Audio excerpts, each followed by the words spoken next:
दोस्तों, किरण राव डायरेक्टेड लापता लेडीज, जो कि इस साल की भारत की तरफ से बेस्ट इंटरनेशनल फीचर फिल्म इस कैटेगरी के लिए ऑस्कर में भेजी जाने वाली ऑफिशियल फिल्म थी, वो अब ऑस्कर की रेस से बाहर हो चुकी है। और मैं नॉमिनेशंस की बात नहीं कर रहा दोस्तों, नॉमिनेशंस तो दूर, लापता लेडीज तो ग्रुप स्टेज ही क्लियर नहीं कर पाई, यानी कि ऑस्कर्स के लिए शॉर्टलिस्ट भी नहीं हो पाई। हालांकि संध्या सूरी डायरेक्टेड संतोष नाम की एक और दूसरी हिंदी फिल्म ने इस कैटेगरी में अपनी जगह बना ली है।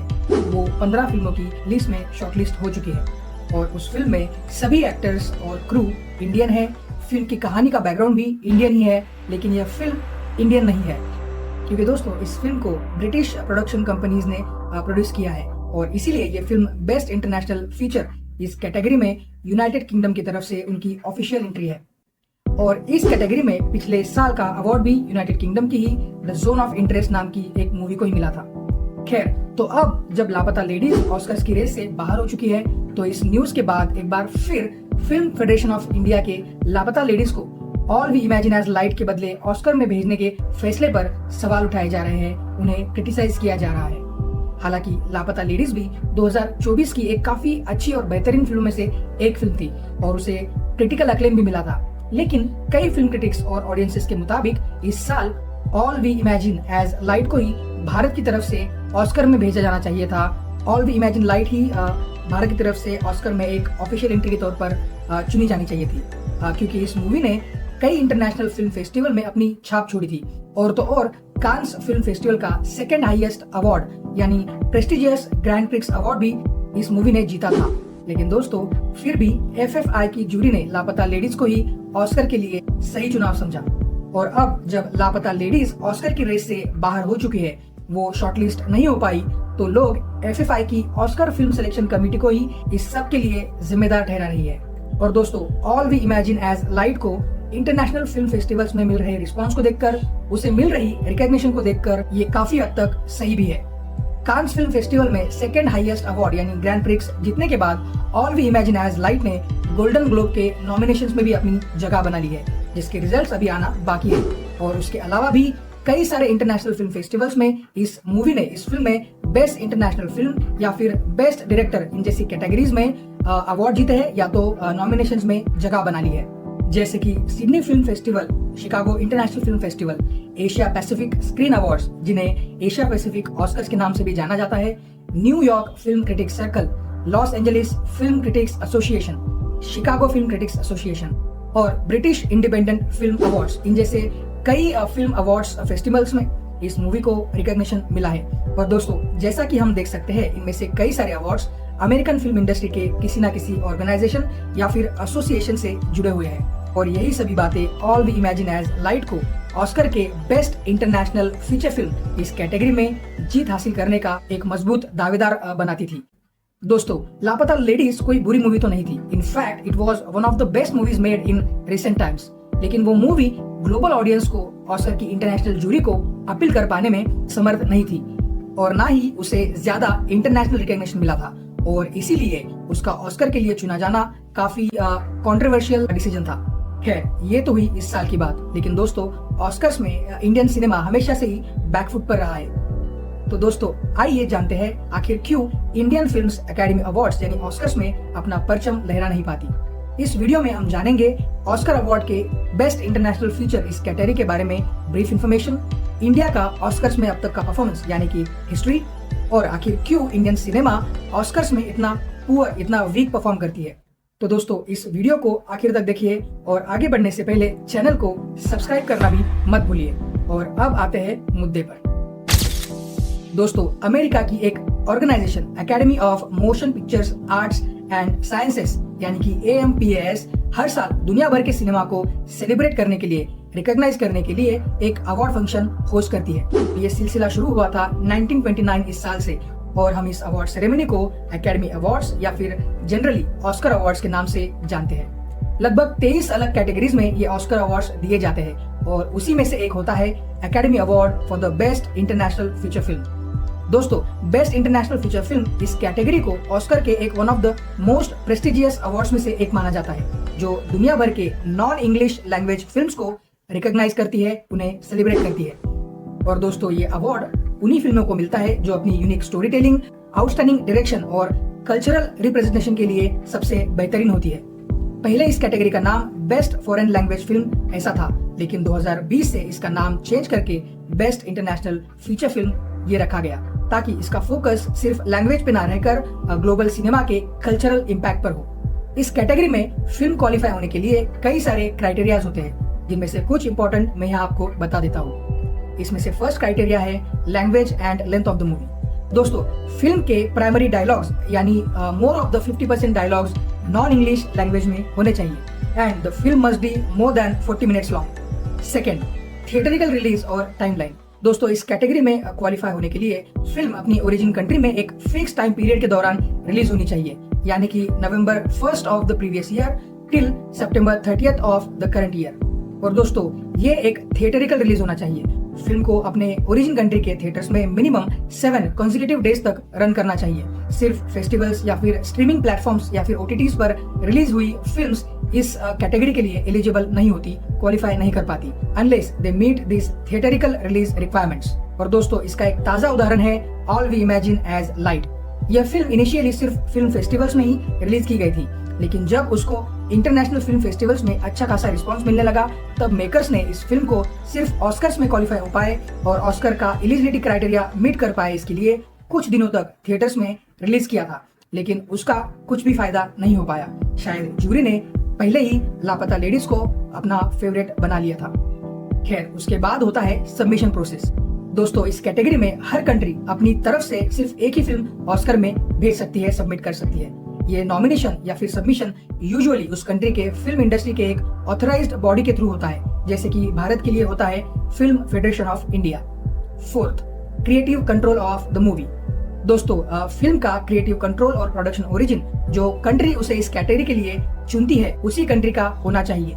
अगर किसी फिल्म का मेजर प्रोडक्शन किसी फॉरेन स्टूडियो या फिर प्रोडक्शन कंपनी के पास होता है, तो वो डिस्क्वालीफाई कर जाती है। और दोस्तों, इसका उदाहरण भी हमें इसी ऑस्कर अवार्ड्स में देखने को मिल जाएगा, जो है संतोष नाम की फिल्म।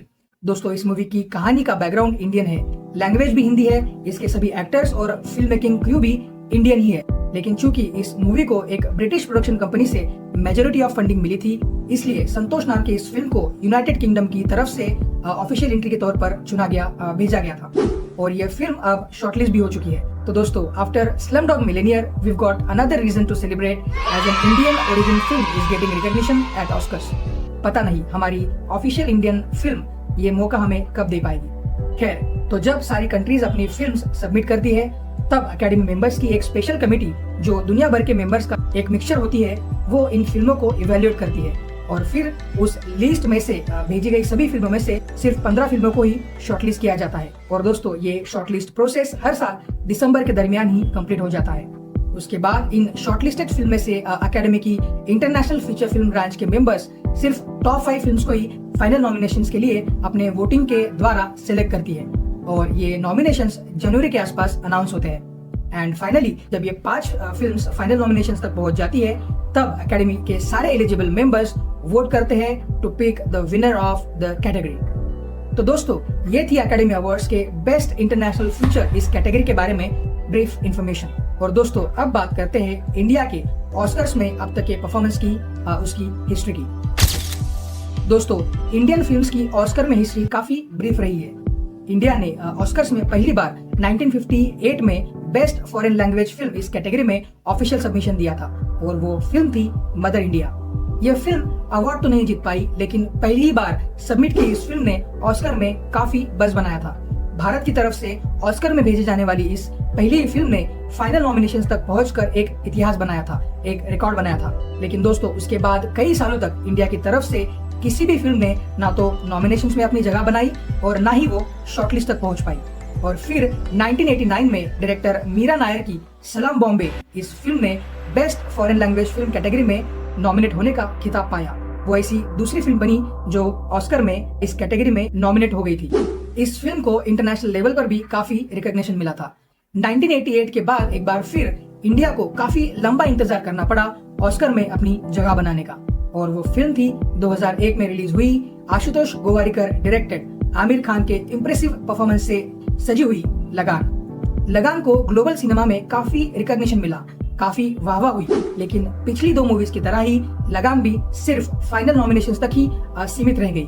ऑस्कर जीतने में वो असफल रही। और दोस्तों, ऑस्कर की हिस्ट्री में बेस्ट इंटरनेशनल फीचर फिल्म इस कैटेगरी में बस ये 3 ही फिल्में थी जो फाइनल नॉमिनेशंस तक पहुंच पाई, जीत के इतने करीब पहुंच पाई।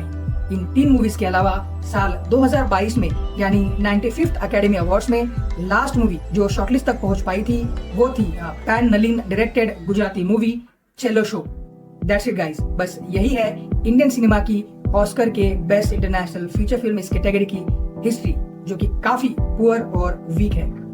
दोस्तों, इंडिया दुनिया की सबसे बड़ी फिल्म प्रोडक्शन कंट्री में से एक है, लेकिन फिर भी ऑस्कर जैसे प्रेस्टिजियस अवार्ड्स में हमारी परफॉर्मेंस काफी पुअर और वीक रही है। तो दोस्तों, चलिए समझने की कोशिश करते हैं कि ऐसे क्या रीजंस है जिसकी वजह से अब तक सिर्फ 3 बार ही हमारी फिल्में फाइनल नॉमिनेशंस तक पहुंच पाई है।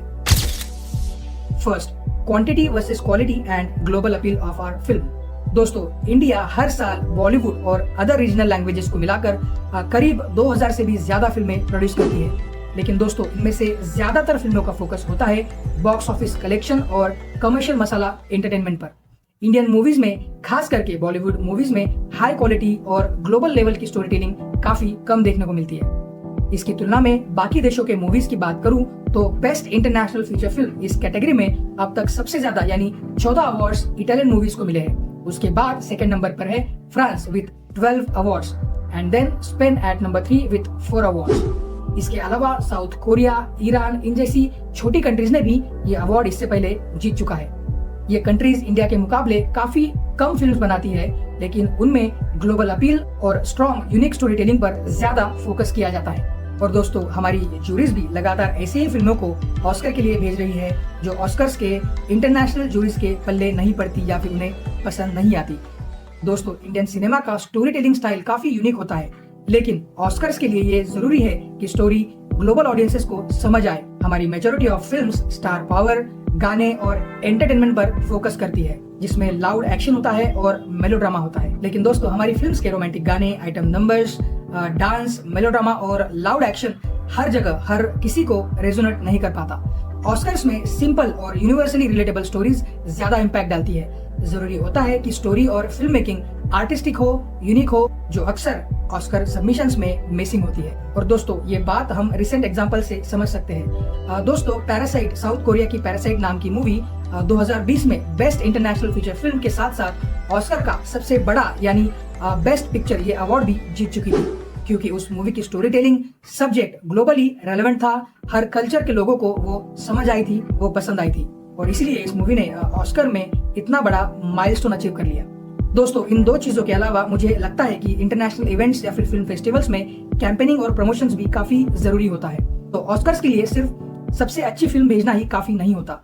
ऑस्कर में फिल्म सबमिट करने के बाद उसे अलग अलग फिल्म फेस्टिवल्स में स्क्रीन करना जरूरी होता है, ताकि फिल्म का अच्छे से प्रमोशन हो पाए, उसकी रीच ज्यादा से ज्यादा ग्लोबल ऑडियंसेस तक पहुंच पाए।